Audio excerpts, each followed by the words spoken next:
All right, so I'm trying to change the engine mount on our Volkswagen CC. So a couple things I've had to do.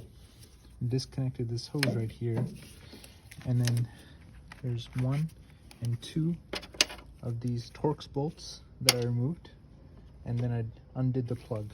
And then what I can do is I can take this reservoir and I can move it to the side.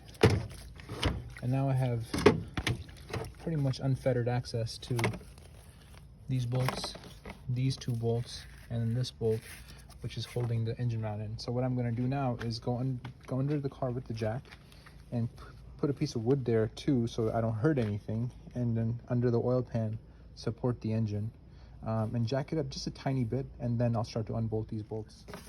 Now I'm going to undo these 2 18mm bolts.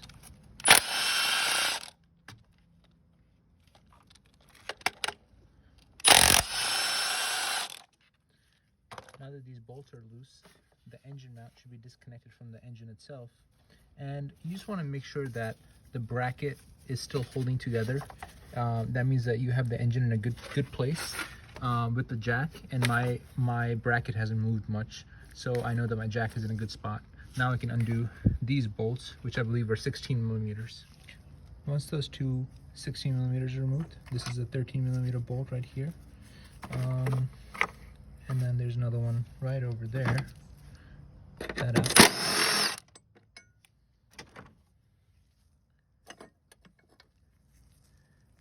They look to be about the same, so you don't have to worry about which one's which.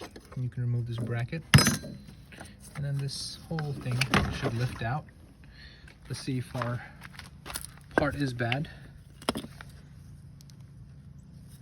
In the car, it was very, very easy to move as compared to this one, which I'm putting a lot of force, but I can't seem to move this, and this is quite easy to move. I also forgot there was a bolt here that I'd taken off earlier as well, so that'll help you take the bracket off. Now I've placed the new mount right there, and I'm gonna put this bracket in first. Then I'm gonna put in those 2 bolts to connect it to the car frame, and once it's connected to the frame, I'm gonna put in those 2 bolts from the engine block, and the engine block is gonna kind of lift up and be supported by this mount, and at that time I can take the jack out of the way.